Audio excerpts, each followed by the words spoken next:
بسم الله الرحمن الرحيم. الحمد لله الذي أرسل رسوله بالهدى ودين الحق ليظهره على الدين كله ولو كره الكافرون.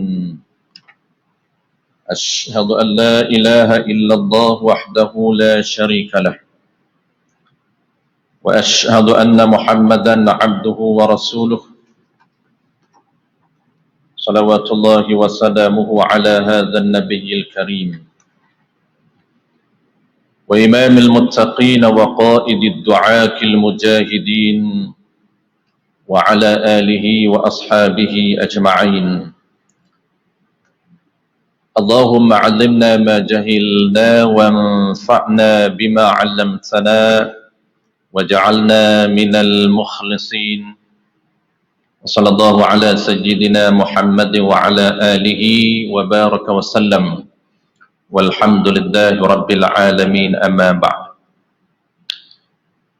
Terlebih dahulu marilah sama-sama kita menyatakan setinggi-tinggi kesyukuran kehadrat Allah Subhanahu wa taala kerana dengan limpah kurniaannya kita sama-sama diberi kesempatan dan juga kekuatan oleh Allah Subhanahu wa taala untuk bertemu sekali lagi tuan-puan pada malam ini bagi meneruskan sesi perkongsian kita berkaitan dengan protokol sembahyang yang kita bincang berkaitan dengan 5 rukun qauli, 5 rukun yang wajib dibaca di dalam sembahyang. Adapun selebih daripada 5 itu statusnya wajib, statusnya sunat ab'ad dan juga sunat hai'ah. Itu dia punya ranking ataupun dipanggil status hukum di dalam protokol sembahyang. InsyaAllah malam ni tuan-puan kita akan completekan 5, yang keempat dan kelima. Dia simple 2 ni. Yang detail ialah 3. Dalam 5 ni tuan-puan, terma ataupun kita panggil syarat sah untuk kita mengucapkan kelima-lima lafaz ataupun kelima-lima skrip ini. 3 yang agak details yang kita perlu fokus. Adapun 2 yang lebih ini tuan-puan, dia syarat ataupun terma dan syarat lebih simple cara untuk kita tuturkan menepati dengan peraturan yang telah ditetapkan. Yang keempat malam ini kita akan bincang cara menyebut lafaz yang bernama salawat selepas tahiyat akhir. Itu wajib. Bukan sunat ab'ad, bukan sunat hai'ah. Sunat ab'ad ni ialah selawat selepas tahiyat awal. Yang ketiga yang kita bincang sebelum daripada ni, tahiyat akhir. Kita dah complete bincang syarat dia. Selepas tahiyat akhir, selawat selepas tahiyat akhir itu wajib. Bukan sunat ab'ad. Yang sunat ab'ad ni ialah selepas tahiyat awal. Dan yang kelima yang terakhir malam ni kita akan bincang juga, sempat untuk kita cover satu topik ini, iaitu lafaz yang bernama salam. Pendek je. Selawat pun pendek, satu perkataan saja, dan salam pun satu perkataan saja. Cuma kita akan lebih sedikit sharing kita berkaitan dengan salam. Di salam tu dia ada 4 terma. Dan kita sebut dia punya pendetailan sedikit berbanding selawat, sebab dia sama konsep pelaksanaan dia, salam dalam sembahyang dengan salam di luar sembahyang. Kita nak dua-dua ni kena repair. Kalau cantik salam di dalam sembahyang, belum tentu cantik salam di luar sembahyang. Ada orang salam dalam sembahyang cantik, Assalamualaikum warahmatullahi. Tiba-tiba salam di luar, Assalamualaikum. Itu kita akan bincang malam ni. Baik, kita terus tuan-puan satu topik yang keempat atau daripada 5 topik kita yang merupakan rukun di dalam sembahyang ataupun protokol menghadap Tuhan. Kita panggil sembahyang. Nama dia ialah protokol menyembah Tuhan ataupun menghadap Tuhan. Jadi orang Melayu panggil sembahyang. Sembahyang tu bukan makna, itu terjemahan daripada Arab dipanggil solatun. Maka terjemah orang Melayunya dia tak nak panggil solat, terjemah ke bahasa ibunda kita dipanggil sembahyang. Sembahyang ni diringkaskan daripada apa? Daripada protokol menyembah Tuhan yang bernama Allah. Jadi ringkas. Itu pun bukan makna, itu terjemahan. Maka diringkaskan jadi sembahyang. Sembah Tuhan yang bernama Yan, sembah Tuhan yang bernama Allah. Jadi panjanglah, maka diringkaskan oleh ulama kita sembahyang saja. Makna dia lain, kita dah sebut makna dia. Baik, qala al-musannif rahimahullahu taala, yang keempat, syarat sah membaca selawat ke atas Nabi, iaitu selawat ke atas Nabi selepas tahiyah akhir. Tahiyah akhir itu tuan-tuan, dia ada 5 ayat saja. Jangan keliru pula, jangan campur, combine dengan selawat. Selawat dia bukan tahiyah akhir. Tahiyah akhir dia setakat wa asyhadu anna Muhammadar Rasulullah. Tu dia panggil ayat yang kelima, tahiyah akhir ataupun tahiyah awal. Maka selawat selepas itu bukan diri tahiyah akhir, tetapi diri selawat. Allahumma salli ala sayyidina Muhammad. Itu bukan tahiyat akhir. Dia panggil selawat yang wajib selepas tahiyat akhir, bukan sunat. Kalau nak cepat pun tuan-tuan, tak boleh kita berhenti setakat tahiyat akhir. Wa asyhadu anna Muhammadar Rasulullah. Assalamualaikum warahmatullahi. Nak cepat ekspres, tak boleh, tak komplit diri sembahyang.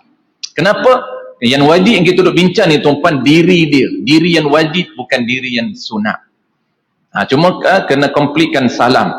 Allahumma salli ala sayyidina Muhammad, baru boleh salam. Kama sallaita ala Ibrahim, itu dia panggil sunat hay'ah. Pembahagian dia punya ranking dalam sembahyang ini, ada yang wajib, ada yang sunat ab'ad, ada yang sunat hay'ah. 3 ni tuan-tuan, 2 ranking. Pertama ranking wajib, pahala tak sama. Yang kedua ranking sunat. 2 ni sangat jauh perbezaan dia. Sebab tu yang wajib ni tuan-tuan, dia tak boleh tanding dengan sunat.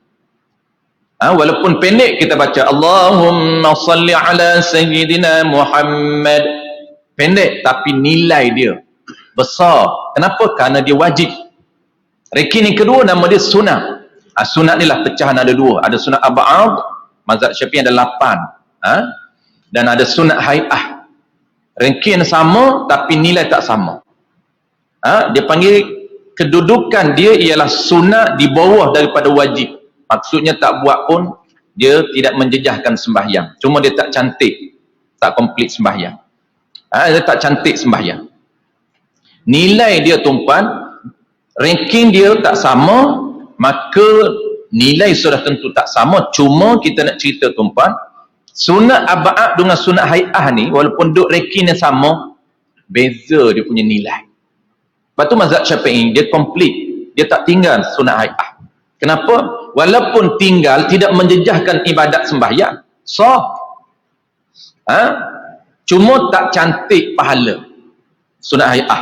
Kama sallaita ala Ibrahim wa ala alis Ibrahim tu tuan-tuan, itu selawat Ibrahimiyah, itu sunat hay'ah. Tak baca pun tidak menjejahkan sembahyang. Tapi tak cantik sembahyang.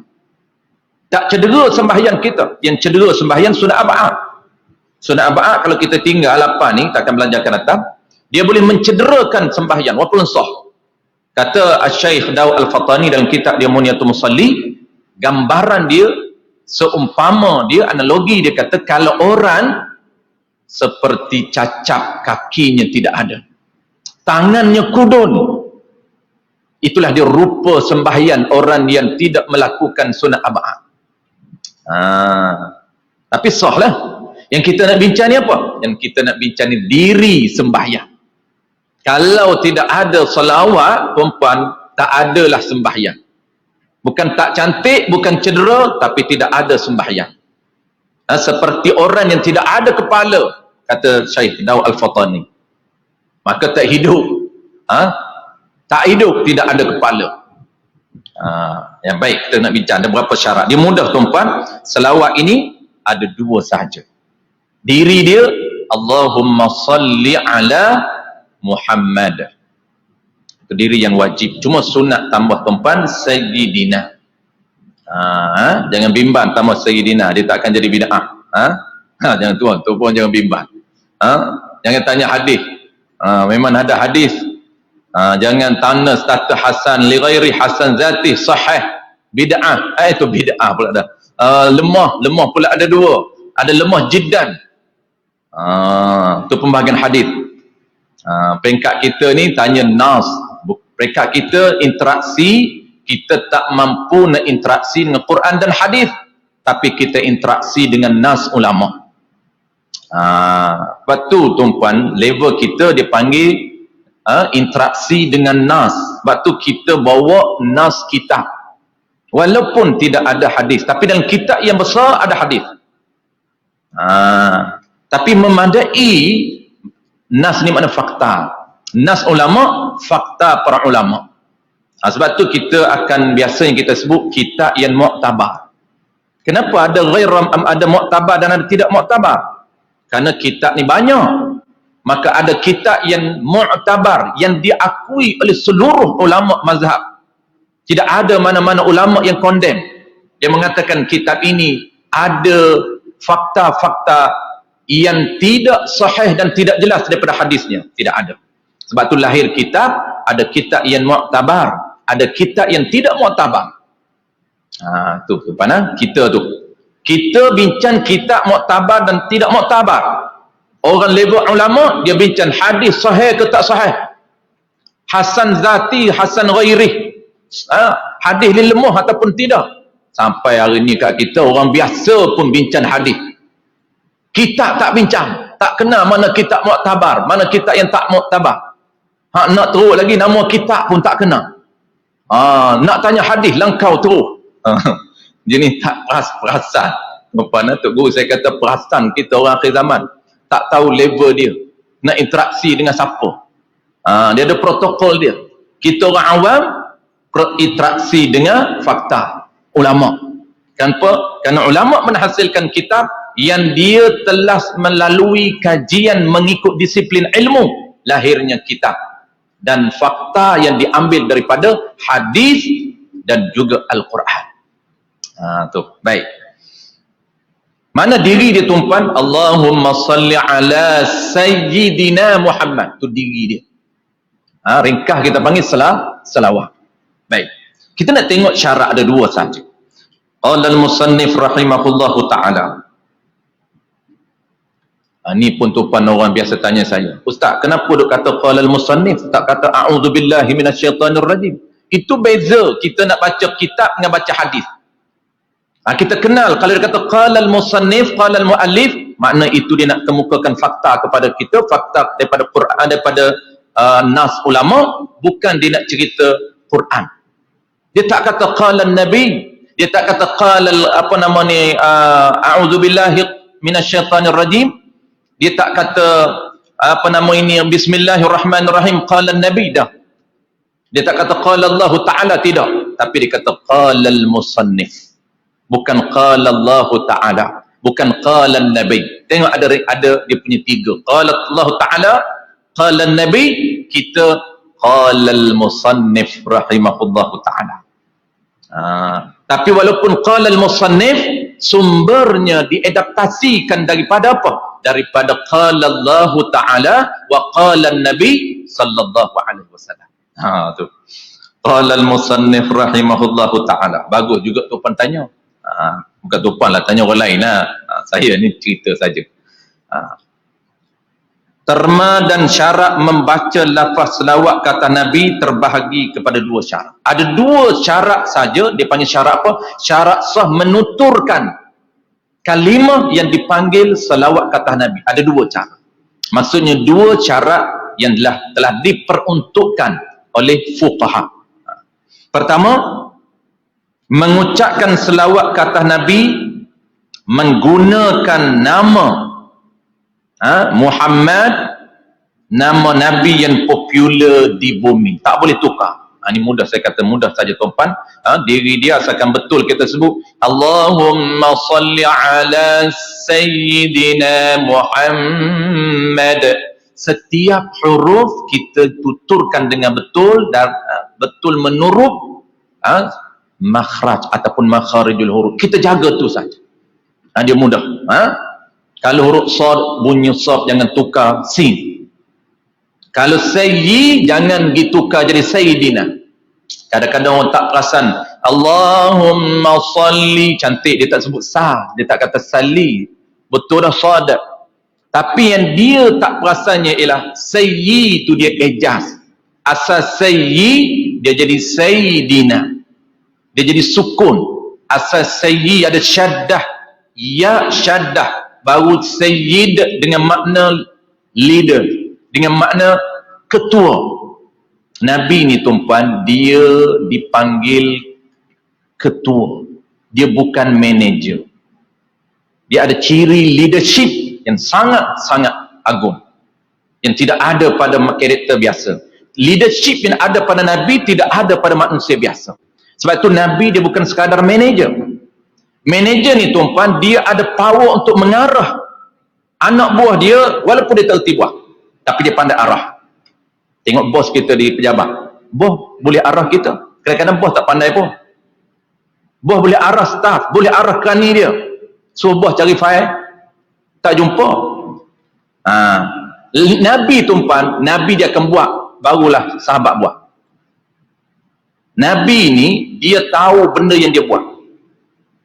Nabi salat, dia ajar orang buat, dia pandai salat. Dalam dalam ekonomi kan, pertama ibadah, yang kedua kemuamalah. Komponen syariah kita ada 4. Saya nak cerita bagaimana leadership Nabi. Dia bukan manager, dia bukan arah sahabat sahaja, tanpa dia belum tentu dia boleh buat. Tidak, dia yang buat dulu. Maknanya dia ada kemahiran, dia boleh latih orang mahir macam dia. Contoh tuan, dalam ekonomi, Nabi ni strategis dia dalam ekonomi, bukan dalam perang saja Nabi. Sebab itulah tuan-puan, apabila jatuhnya kerajaan Islam, maka Yahudi kaji strategi ekonomi yang Nabi buat di Madinah. Nabi ni dia boleh panggil create ekonomi Madinah daripada Yahudi, daripada sebelum Nabi menguasai Madinah, maka ekonomi dikuasai oleh orang Yahudi. Maka bagaimana Nabi buat dalam masa yang singkat, Nabi boleh tukar kuasa ekonomi ni, boleh menandingi kuasa ekonomi Yahudi, sehingga akhirnya Nabi boleh buka pasar sendiri di hadapan Masjid Nabawi. Daripada awalnya tuan-puan, pasar, kalau kita baca sejarah Ibnu Hisham, lebih 14 pasar yang popular, semuanya dikuasai oleh Nabi. Selepas Nabi buat di Madinah. Selepas Nabi pindah tuan-puan, Nabi buat 2 benda. Pertamanya Nabi bina masjid, yang keduanya Nabi bina pasar di hadapan masjid.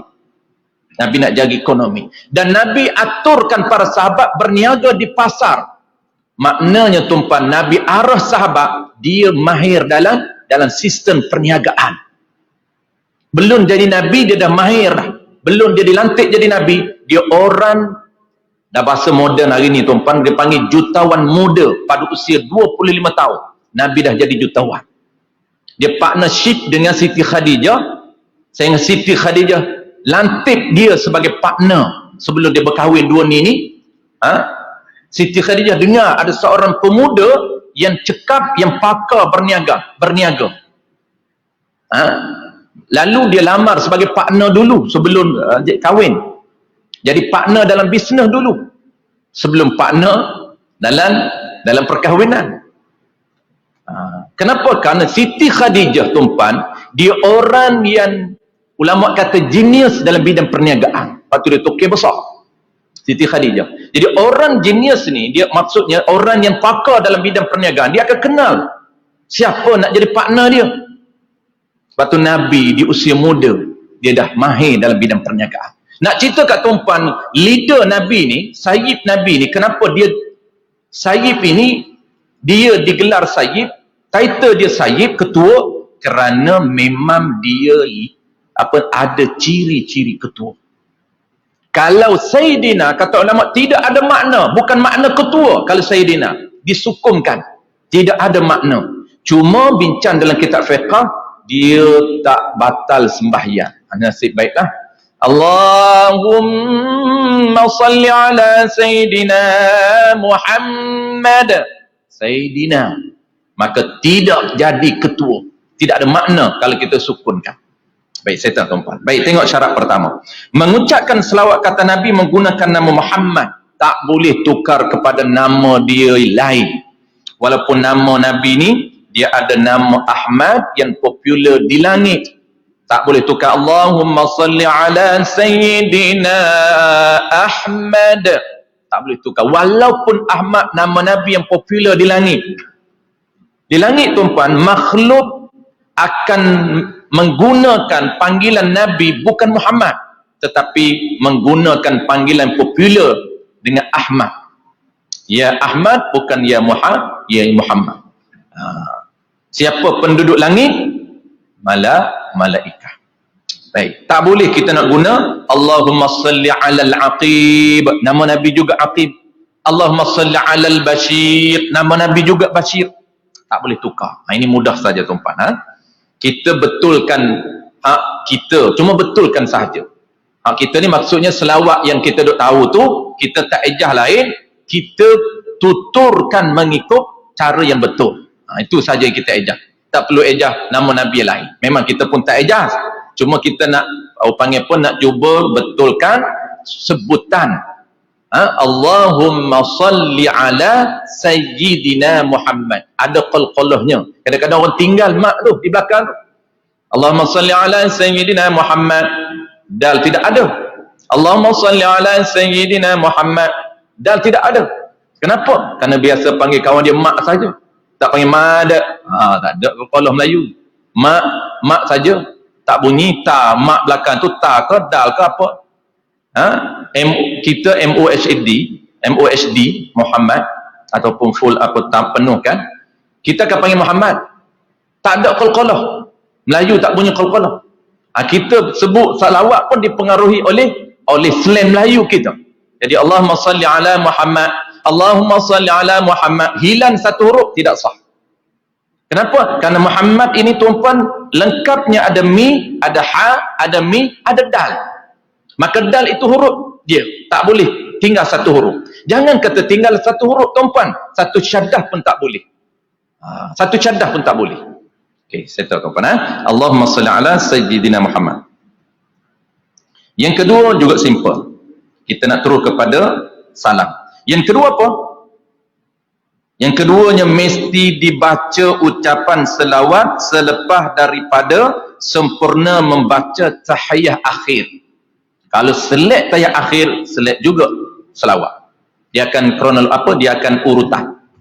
Sebab tuan-tuan, dia sama saja. Apa nama ini, rukun lain pun. Kalau rukuk tak sempurna, i'tidal tidak sah. Dia kena sempurna setiap rukun. Kalau tahiyat akhir tak sempurna, select di mana-mana bacaan dia, contohlah orang baca tahiyat akhir tak sah, tak luluh. Dia pergi hantam.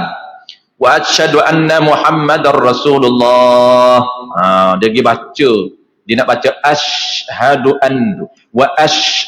anna Muhammadar Rasulullah. Dia pergi baca, dia pergi hantam wa asyhadu. Wa asyhadu tu bagi kat kawan-kawan baru masuk Islam sudahlah. Asyhadu an la ilaha illallah. Asyhadu an la ilaha illallah. Asyhadu an la. Tak boleh sebut tuan-tuan. Asyhadu. Dia pergi tambah syaddah. Dia pergi tambah huruf. Asyhadu. Dia asya. Dia pergi sedak tambah asya. Sukumkan asha. Ada asya juga. Itu bukan kita lah, contoh saja. Macam orang baca izajah tuan-tuan. Izajah tak apalah, tak bukan wajib, sunat. Tapi sunat pun kalau tak betul haram. Idza jaa nasrullahi wal fath. Idza jaa, dia sedap hantam jah. Idza jaa, jangan syaddah. Idza jaa, idza jaa, pening. Pening untuk guru. Tak boleh sebut idza jaa. Dia duduk biasa kasar atau apa kan. Ini istighfar ni kena lembut. Dia dia orang Melayu kita ni ada jenis kerah ni, lidah kita ni kan payah juga nak buat lembut-lembut tu. Baca asyhadu, asyhadu. Payah nak betul kan? Kalau tak betul dia asyhadu, maka menyebabkan dia sebut selawat cantik pun tidak akan diterima. Kenapa? Kerana syarat dia nak sebut selawat mesti sempurna tahiyah akhir. Kod mana pun kena wajib 5-5 mengaji. Tuan-puan, 5-5 kena perbetulkan. Baik, settle. Mudah saja. Kita terus ke topik yang terakhir. Malam ini kita cover risalah ni insya-Allah. Kemudian bulan depan kita akan masuk risalah baru, nama dia ialah 8 perbuatan dalam protokol sembahyang. Masih lagi protokol, dia ada 13 protokol wajib, 5 skrip. Skrip dah settle lah, cara nak sebut ikut skrip yang betul. Macam nak mengadap agum lah tuan-puan, nak kena hafal skrip. Bukan main ikut bahasa kita je, bukan boleh main bahasa kita, kena bahasa dia, bahasa istana. Tak ingat, kena hafal lah sebelum masuk. Kena tanya datuk-datuk lah. Dia biasa mengadap raja, dia ada skrip dia. Kat tangan bukan boleh ikut dam, kat tangan depan raja ada protokol. Puak dia pun ada praktis, bukan main masuk hantar macam tu je. Macam kita lah nak semayang tuan-puan, kena ada seminar, kena mengaji, kena intensif. Tiap-tiap hari nak menghadap Tuhan, nak kat tangannya macam mana yang terbaik, macam mana yang sah. Baik, settle. Yang terakhir tuan-puan, yang kelima. Qala al-musannif rahimahullahu ta'ala. Yang kelimanya daripada 5 rukun qaulian wajib, yang bernama lafaz yang bernama salamun. Nama dia salam, tu nama. Setiap syarak ni, hukum syarak ada nama, mudah nak panggil. Setiap salam, setiap perbuatan dan juga perkataan dalam sembahyang ada nama. Maka perkataan ni nama dia apa? Nama dia salam. Mi tu belakang tu kita sukumlah dan nak berhenti salam. Orang Melayu pun dia panggil salam juga. Dia tak terjemah sejahtera. Bagilah sejahtera dulu apabila bertemu. Jarang dia terjemah. Dia kata bagi salam lah nak masuk rumah orang, kita ajar kat anak kita. Ketuk pintu bagi salam dulu nak masuk bilik ibu ni. Dia tak kata ketuk pintu bagi sejahtera dulu, selamat sejahtera dulu nak masuk bilik ibu ni. Dia tak terjemah. Orang Melayu ni memang dah biasa dah familiar lah dengan istilah syarak. Banyak dia tak terjemah. Baik. Jadi diri dia mana? Kita nak tahu nama dan diri, sebab kita nak implement ialah diri, bukan nama saja. Tidak. Apa dia diri? Diri dia tuan-puan, lafaz alif lam sin tu syaddah pun ada, lam alif mim. Assalamu alaikum. Mu tu bukan mum, sebab dia ada alif lam depan. Dia tak boleh kata assalamun alaikum, tak boleh, tidak sah, kerana ada alif lam di belakang. Ada alif lam di depan. Assalamu alaikum, itu diri dia yang wajib. Alaikum, kaf, bukan qum, bukan qaf tapi kaf. Assalamu alaikum wa rahmatullah, sunnah. Diri yang sunnah, wa rahmatullah. Biasa kita baca tuan-puan, assalamu alaikum wa rahmatullah. Itu sunnah wa rahmatullah, rekod catatan sunnah. Sunnah apa? Bukan sunnah hai'ah. Walaupun hai'ah lebih rendah nilai daripada ab'ad, tapi tetap pahala dia besar dalam sembahyang. Saya selalu sebut tuan-puan, sebagai motivasi kita. Sunat dalam sembahyang, ulama sebut, bacaan sunat dalam sembahyang, nilai dia tinggi daripada sunat di luar sembahyang. Contoh tuan-puan bagi salam di luar sembahyang. Pahala apa? Pahala sunat. Bagi salam luar sembahyang. Jumpa kawan, Assalamualaikum. Starter dia sunat. Kita bagi salam dalam sembahyang wajib dan di belakang tu sunat. Warahmatullah di belakang tu sunat. Kita bagi luar sembahyang pun warahmatullah di belakang sunat. Tapi adakah sama nilai dia? Status sama, nilai tak sama. Nilai sunat dalam sembahyang, ulama kata lebih besar daripada sunat dalam sembahyang. Sebab tu kalau perhati tuan-puan, kenapa para ulama apabila disembahyang sunat seorang diri, bacaannya panjang berbanding dia sembahyang wajib jadi imam.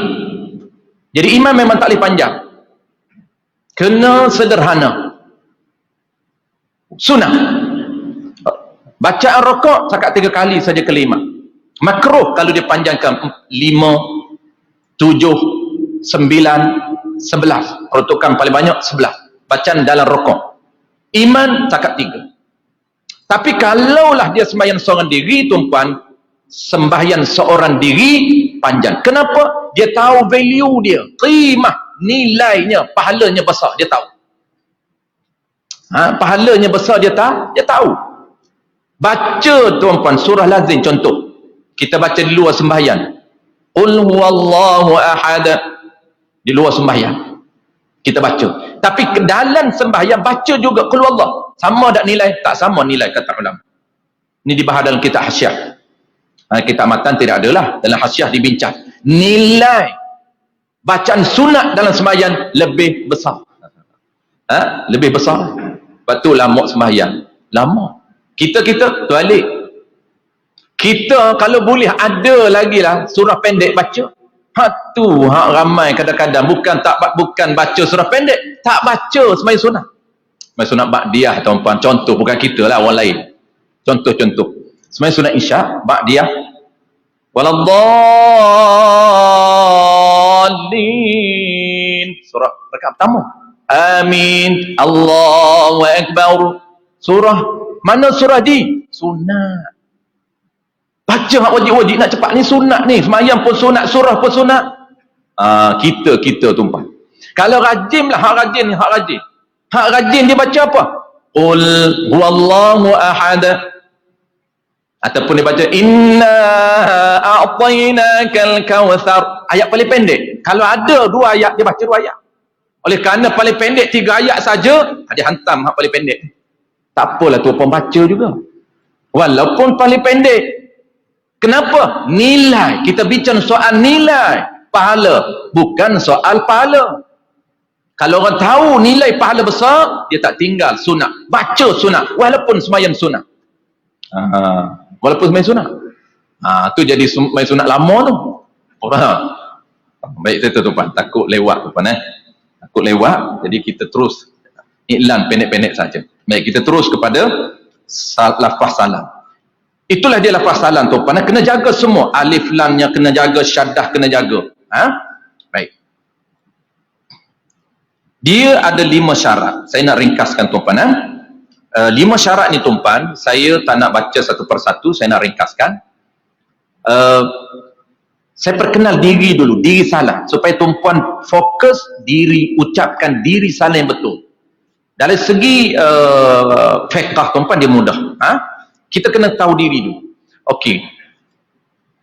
Kita jaga setiap huruf. Alif lamnya ada, C-nya bagi betul bukan sad. Mahmusnya sifatnya cantik, syaddahnya jaga, panjang pendek jaga. Assalamualaikum. Settle. Jangan kita gugurkan walaupun satu syaddah. Contoh, Assalamualaikum. Assalam. Tidak ada syaddah, maka tidak sah salam dia. Sama ada di dalam sembahyang maupun di luar sembahyang. Tak wajib kita jawab kalau ada orang bagi Assalamualaikum. Tidak ada syaddah. Asalah. Mana syaddahnya? Mana asalnya? Dia tak perasan. Perasan ke tak perasan tetap tak betul. Tak wajib kita jawab. Kerana itu bukan diri salam. Tak sempurna satu huruf. Bukan diri salam. Yang betul, Assalamualaikum. Mahmus kena ada. Baik. Kalau satu syaddah pun tak boleh, tak sah, apatah lagi dia menggugurkan beberapa huruf. Macam saya bagi contoh apa? Saikum. Saikum. Berapa huruf dia gugur? Alif lam yang tidak ada. Saikum. Tu. Bunyi kum je hak cantiknya. Alif lam tidak ada. Mana ada Assalamualaikum. Assalamualaikum. Itulah yang familiar yang kita biasa dengar di lapangan masyarakat pagi. Salam. Itu yang Nabi kata la yabqal Islam illa la yabqal Quran illa rasmuh wa la yabqal Islam illa ismuh. Tak tinggal Islam menaikkan nama. Nama apa? Salam. Oh, panggil salam. Bagi salam, jumpa orang bagi salam, nak masuk rumah bagi salam. Tetapi dari segi implement, dari segi pelaksanaan, tidak dinamakan salam menurut syariat. Hanya nama salam di sisi kita saja. Assalamualaikum. Kejut kita. Dia bagi betul kejut. Nak bro. Hello guys. Assalamualaikum guys. Assalamualaikum bro. Oh, Assalamualaikum je. Tanya dia, apa ni bro? Dia marah balik. Orang bagi salam ustaz. Apa main bro? Orang bagi salam. Jawab dulu. Marah dia kita tak jawab salam. Nak jawab salam apa tu? Bukan salam. Kalau Assalamualaikum, kita pun boleh jawab Waalaikumsalam warahmatullahi. Jawablah salam. Ini dia marah tak jawab salamnya, dia tak bagi salam. Kenapa? Dia tak perasan tuan-puan. Dah hilang dah akhir zaman diri salam. Makin lama makin hilang, makin lama makin hilang. Tinggal nama saja tuan-puan. Tinggal nama salam. Settle tuan-puan. Ada lagi yang dua kesalahan. Dia padahlah Assalamualaikum. Tak betul. Dia sepanjangkan. Assalamualaikum. Dia panjang, mana hak pendek. Alaikum tak boleh dipanjang. Orang Melayu tu pan. Malu kita. Buat malu je. Dah nak bagi salam tak betul. Gelak. Sebaik Syekh kita faham duduk lama di Malaysia. Dia faham budaya Malaysia. Main Assalamualaikum. Kejut Syekh pun. Assalamualaikum tuan perempuan tuan-tuan. Operator. Assalamualaikum Tuan Haji. Operator. Assalamualaikum, boleh saya bantu? Oh, bergegar serban kita dengar. Lembut, intonasi cantik dah. Tapi jadi panjang Assalamualaikum. Tak betul dua kali, tak betul. Panjang ke tempat pendek, gugurkan beberapa huruf. Baik, saya tahu. Baik, kita teruskan tuan-tuan. Dia punya terma dan syarat sama. Terma dan syarat sama dengan lain. Apa yang sama? 5 ni tuan-puan, oleh kerana kita nak cepat, saya tak nak baca satu persatu, saya nak ambil sebab secara umumnya sama dari sudut cara kita nak tutur dengan tahiyat akhir, dengan Fatihah, dengan takbiratul ihram. Sama dari sudut apa? Sama dari sudut betul setiap huruf, makharijul hurufnya, syaddahnya. Dan yang kedua tuan-puan, yang keduanya apa dia? Mesti didengar di telinga sendiri. Ini mazhab Syafi'i. Walaupun ada mazhab lain kita nak bincang. Ada pendapat dalam mazhab Malik, setengah ulama kata tak dengar pun sah. Tapi kita nak bincang mazhab kita. Mesti diperdengarkan. An yusmi'a nafsahu jami'a huruf. Mesti diperdengarkan semua huruf. Assalamualaikum warahmatullahi wabarakatuh. Tak pula sunnah. Okey, itu saja tuan-puan yang penting. Asasnya begitu. Cuma last sekali saya nak sebut tuan-puan, last sekali insya-Allah kita tak baca satu persatu kerana satu persatu lebih kurang sama saja. Kena ada alif lam, sama saja. Cuma last sekali kita azan dulu. Selepas azan saya akan sambung cara kirim salam tuan-puan. Saya nak sambung di luar sembahyang. Itu cara kirim salam.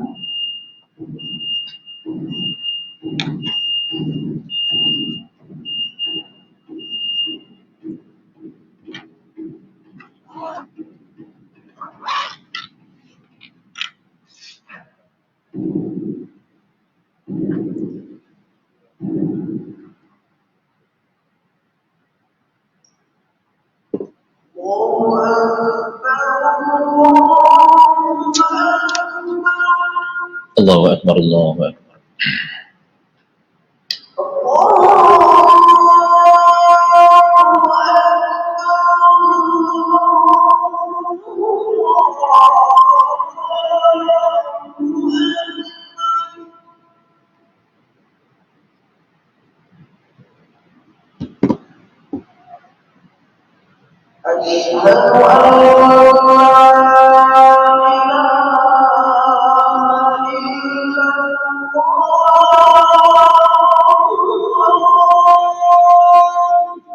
Asyhadu an la ilaha illallah.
لا حول إلا بالله العظيم.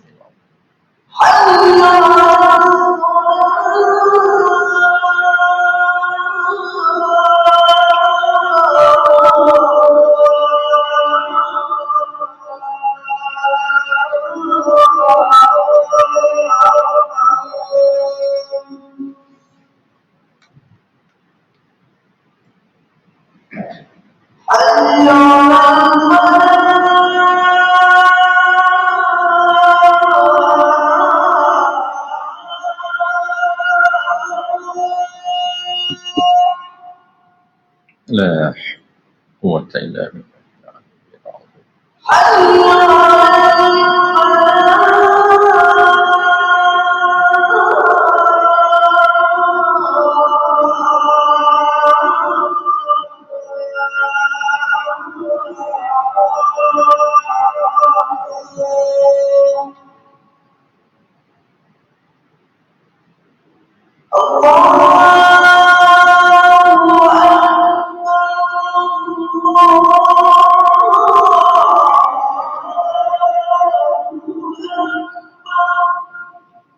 Allahu Akbar, Allahu Akbar.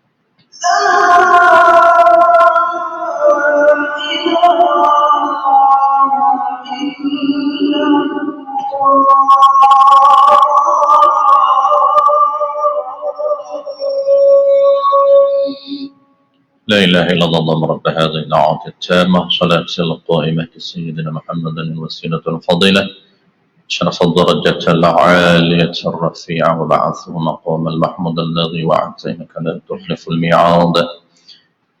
Baik, sekali lagi tumpan penutup dia akan datang insyaAllah minggu depan. Saya akan bulan depan tumpan sebelum kita masuk protokol perbuatan dalam sembahyang ada 8. Kita akan buat sekali lagi conclusion berkaitan dengan salam, iaitu yang tak sempat saya nak sebut malam ni, perkara sunat, 3 perkara sunat ketika memberi salam dalam mazhab al-Imam Syafi'i.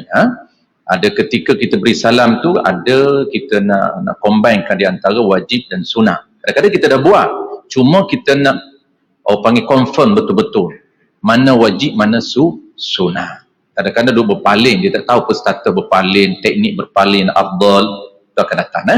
Malam ni yang tumpan last malam ni, peraturan salam basic kita dah sebut tadi. Yang paling penting tuturkan dengan betul setiap huruf, bagi syahadah dan semua jaga. Yang kedua, bagi telinga dengar, jangan berbisik, jangan kumat kami. Orang semayang tak sedar tu kalau kita tak berapa fokus tu kepada ilmu, basic sembahyang ini kadang-kadang kita tak perasan. Bacaan dalam sembahyang kita ini tak sedar, tak perasan, berbisik ataupun terus tak bunyi langsung. Itu dia panggil kumat kami. Dia panggil tahrik. Al-Imam Baijuri kata, la yakfi tahriki lisanihi ghairi isma'in. Itu jenis menggerakkan lisan tanpa terdengar, tanpa mengeluarkan suara yang didengar, yang boleh didengar di telinga dia sendiri. Itulah yang kita sebut yang familiar, yang kebanyakan kita buat, yang perlu repair. Lah saya nak sebut tuan-puan, cara mengirim salam, memberi salam dan mengirim salam. Yang majoriti kita buat di lapangan ni tuan-puan agak orang panggil tersasar. Yang perlu kita repair. Memberi salam di luar sembahyang sama dengan salam dalam sembahyang. Jangan dalam sembahyang cantik, di luar sembahyang Assalamualaikum saja. Tak boleh, sama saja. Di luar sembahyang kena jaga, kena dia ibadah. Sunat, ya, sunat tapi ibadat. Apabila ibadat saja dia ada kaifiyah, dia ada tata cara mengucapkan salam walaupun sunat. Jangan budayakan benda yang tak betul. Dah jadi budaya salam yang tak betul. Sedangkan itu ibadat, bukan adat semata-mata. Bukan budaya orang Melayu memberi salam ini, tetapi syariat dah jadi budaya di kalangan masyarakat Islam. Tapi asalnya syariat. Ini jangan cantik sunnah. Tapi kena betul. Beri salam betul ikut yang kita sebut tadi, jawab pun wajib jawab yang betul. Satu lagi tuan-puan disebut dalam kita, antaranya kita I'anatul Talibin sebut syarah bagi Fathul Mu'in. Bagi Syekh Bakri Syattar. Cara mengirim salam. Walaupun ada khilaf di sini, tapi saya nak sebut yang mu'tamad. Saya tak nak sebut yang dhaif. Yang mu'tamadnya ialah kalau kita nak kirim salam mesti ada lafaz, jangan kirim nama saja. Ini yang mu'tamad. Kalau pada khilaf tak apa, tapi kita nak buat yang mu'tamad dulu. Kadang-kadang kita tak tahu pun kita duk buat itu dhaif.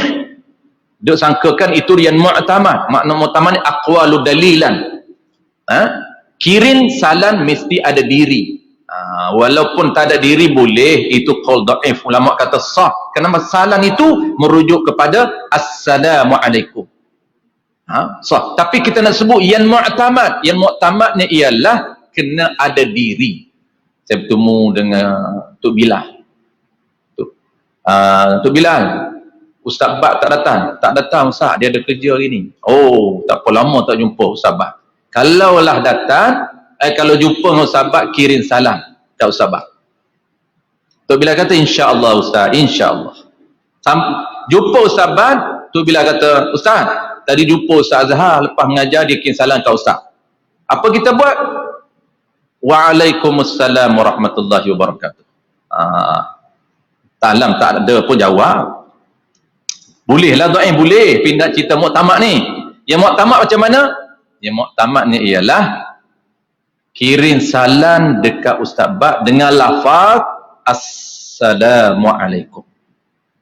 Lalu Tok Bilal ini orang panggil wakalah dalam muamalah. Dia wakil, diamanahkan oleh saya dapat pahala walaupun tak dapat income. Saya tak upah dia pun. Dia bawa jumpa dengan Ustaz Bab bagi salam. Cerita kat Ustaz Bab, tadi jumpa dengan Ustaz Azhar, dia bagi salam dekat Ustaz Bab dengan lafaz assalamualaikum. Ustaz Bab pun jawab waalaikumsalam warahmatullahi. Cuma banyak lagi perbahasan, ada penambahan sunnah. Lafaz pun dia banyak, sebab tu detail dibincang dalam kitab I'anah. Itu versi umum. Dia boleh ditukar versi. Tapi kita tak payah tukarlah, kita umum saja. Kalau nak tukar boleh. Tukar tak payah, kita tak payah guna apa nama ni, kita nak guna nama dia direct.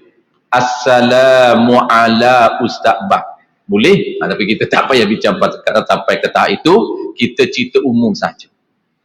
Umum ni kita tak payah tukar-tukar lafaz assalamualaikum untuk kita yang baru. Dan sunatnya tambah orang yang mendengar ini, maksud orang yang nak jawab ni, sunat tambah apa? Sunat tambah alaika Jawab. Ketika jawab tu sunat kita tambah alaika wa alaihi salam. Alaika kata kamu pun doa ini. Kata orang bawa, walaupun dia tak ada duit, kita tak upah dia pun, dia dapat pahala. Pahala bawa dan juga doa didoakan juga oleh orang yang mendengar salam ini. Alaika kata kamu wa alaihi salam, dan ke atasnya kata orang yang kirim salam itu assalam. Nilai assalam itu yang kita nak. Doa assalam itu mengandungi kesejahteraan dunia dan kesejahteraan akhirat. Salam ni tuan walaupun sunnah kata ulama, tapi nilai yang ada pada salam itu sangat besar. Kenapa? Karena doa kesejahteraan. Saling mendoa kesejahteraan. Sejahtera apa? Sejahtera dunia dan paling pentingnya sejahtera akhirat. Apa kesejahteraan di akhirat kata ulama? Kemuncaknya ialah selamat daripada api neraka. Itulah kesejahteraan yang kita impikan. Kemuncaknya ialah tuan-tuan, selamat daripada neraka. Sebab tu banyakkan bagi salam, banyakkan jawab salam, tapi kena betul. Wallahu a'lam. InsyaAllah tuan-tuan, kita akan sambung bulan depan, minggu yang kelima, hari Rabu, tajuk topik baru, iaitu 8 perbuatan dalam sembahyang. Kita nak tengok pula dari sudut protokol. Protokol ni kita demo tuan-tuan, kita buat demonstrasi, bukan demonstrasi jalanan. Cara rokok yang afdal, yang wajib, yang makruh. Ada rokok yang afdal, ada rokok yang wajib, ada rokok yang makruh, ada rokok yang haram. Bedal semualah. Ikut sedap. Air semayan ikut sedap kita. Nak rokok macam mana? Rokok tak. Asalkan rokok. Itu yang kita nak repair. Bismillahirrahmanirrahim. Alhamdulillahi Rabbil Alamin. Wassalatu wassalamu ala ashrafil anbiya'i wal mursalin wa ala alihi wa ashabihi ajma'in. Allahumma faqihna fid din wa 'allimna ta'wil waj'alna minal ulama'il 'abidin. وصلى الله على سيدنا محمد وعلى آله وبارك وسلم والحمد لله رب العالمين.